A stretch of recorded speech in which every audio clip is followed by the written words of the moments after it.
Hi, my name is Josie, and I will be talking about self-identity at the Women to the Fore Hudson River Museum. In this group, we have myself, Josie, Melania, Sarah, Mia, Jayla, Savannah, and Sophia. I hope you have a good time with this art project. ARTstART is an organization, a group of people, through the Claremont Museum of Art where high schoolers are able to learn and teach the different aspects of art. We go visit museums, do workshops, and teach new things we learn to students in 4th, 5th, and 6th grade.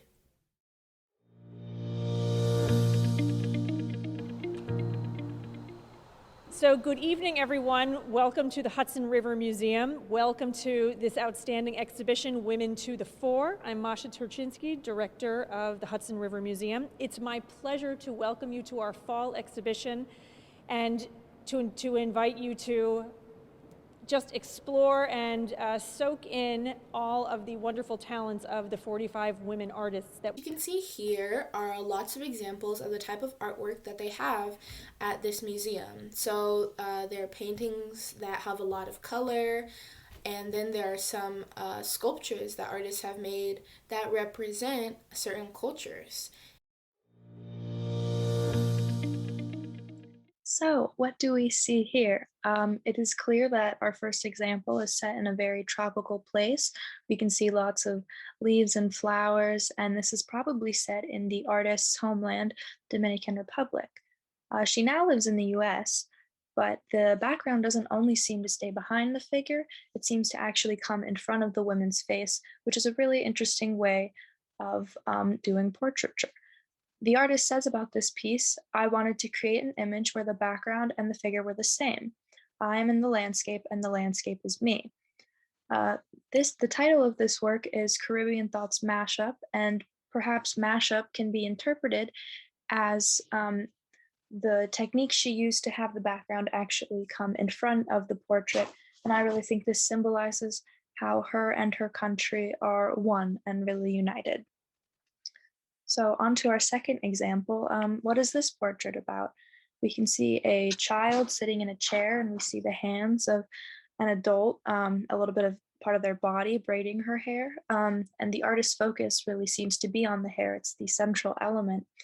I think that this piece is really beautiful, and I think all of the details speak to both the talent of the artist and the woman braiding her hair. So what is your reaction to seeing this photo? The artist is clearly making a statement about Black hair. This is one of many in a series the artist has made about Black women's hair. As she states, she made these in response to the negative reactions and chastising that natural-haired Black women experience in places such as the workplace or schools. Despite remaining negative attitudes about natural Black hair, now many women now embrace their hair and wear it proudly. So, just a little bit of history on this exhibition. It inspired our project because they used female artists and their perspectives to represent female art history. And these women and these particular artists use art to represent themselves as well as hard things that they go through. And today we're going to be focusing on self-identity and how you can represent who you are through art. I hope you enjoy. Now, after considering the pieces we looked at, how can you use color, background, perspective, and self-portraits to display your identity, heritage, and culture? How colors, backgrounds, and etc. are used can show us how the subject of the painting is feeling, or maybe how we should feel while looking at it. In your collage, choose images and colors that show the real you, where you come from, your personality, what's important to you. To make your collage, you'll need a piece of paper, or a few just in case, magazines, newspapers, or printed images if you're choosing, some glue, liquid or stick, something to color with, whether that's markers, crayons, or colored pencils is up to you, and lastly, some scissors. Hi everyone, I'm Melania with Project ARTstART, and today I will be showing you how to do a fun and easy craft. So to get started with this craft, you can either choose if you want it to be hot dog or hamburger style, whichever one will work. Today I will be using hot dog style.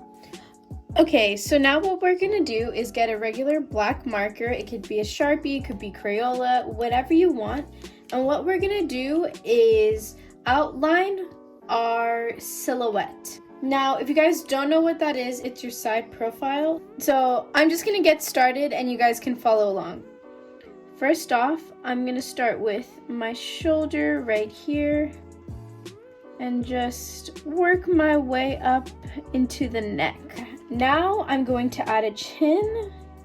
So we're gonna go down, down and up. Then we're gonna add lips. So let's do the bottom lip, and then we can do the top lip.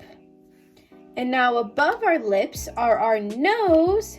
So with our nose, you can do a line out and then swoop it back in and go up. So right here is where our hair starts to form. So what I'm going to do is add a little fluff just right up there, and then I am going to go back and just do a little wave with it. You guys can see that.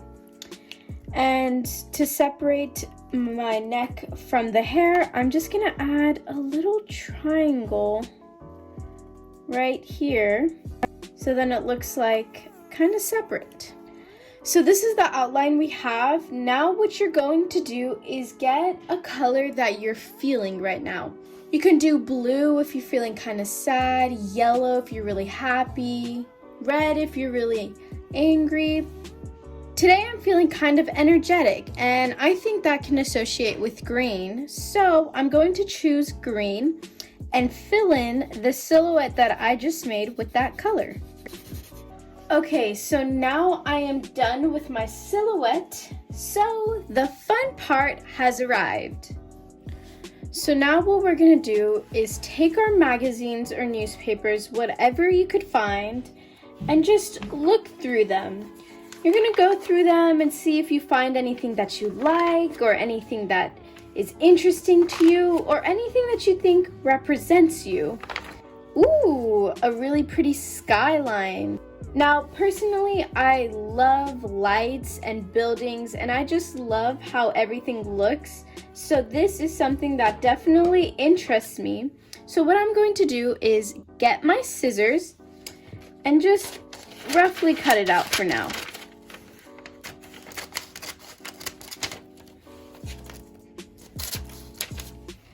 And then I'm going to take this and put it on the side and save it for later. I'm going to continue looking. Okay, so I have finally gone through all of these magazines. These are just a couple of things that I have cut out throughout the way. So now let's get started. To get this collage started, what we first want to do is pick out the big pieces that we have cut out, because these are going to go in the background and it doesn't overpower all the small things that we've cut out. With these big pieces, what you're going to want to do is, if it has too much leftovers, you're just going to roughly cut it around. You're not going to make it perfect, because collages always have that really artistic, messy style. So still left a little bit of the border on the peach. And what you're going to do is just mess around with it. Just put things where you want to, overlap some stuff, cut some stuff off if you need to. Now make sure you aren't gluing down the pieces as you find a spot for them, because later on you might decide to just move it. I'm going to explain a few things on my board as you guys continue to cut out whatever you need to, just so you guys can get a better understanding of why I have everything. I just have this ostrich and many other animals because I love animals, no matter if they're a dog, cat, lizard. They're all so cute and I love them. We have some food, we have a heart, a speaker, and of course, Lightning McQueen. So right now what you should be doing is cutting out your pieces and organizing it however you want to. Okay, so this is the final way that I have decided to make my collage. So now what I'm going to do is take my small pieces, put some glue on the back of it, and just overlap it on top of the big piece and stick it down. Next, with this little mixer that represents my love for cooking and baking, put it right on top. So this step is just gluing down all your pieces on your desired spot. So now that I've glued all of the little pieces on top of my big piece, we're gonna take the glue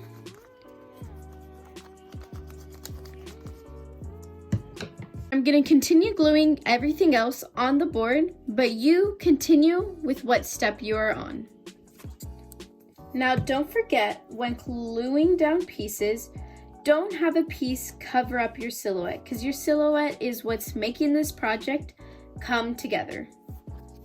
Okay, so I have finished gluing everything that I've wanted to glue down, but one last step before our beautiful masterpiece is completed is to take those markers or crayons or whatever you have, pick any color you want, and just start to fill in those little white blank spaces that you see all around.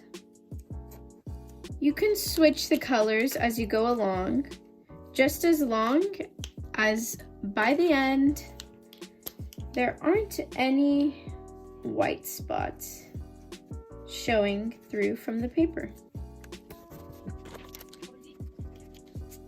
So once you fill in all of your white spots, you can now officially say that you have finished our project. This is how mine came out. As you can see, it's very colorful and there's a bunch of things, and the more you look at it, the more you notice. I hope your guys' turned out amazing, and just remember, there's no wrong way in this craft. It's just to let your artistic side shine through. It was definitely fun doing it while teaching you guys. And on that note, I'll be saying goodbye.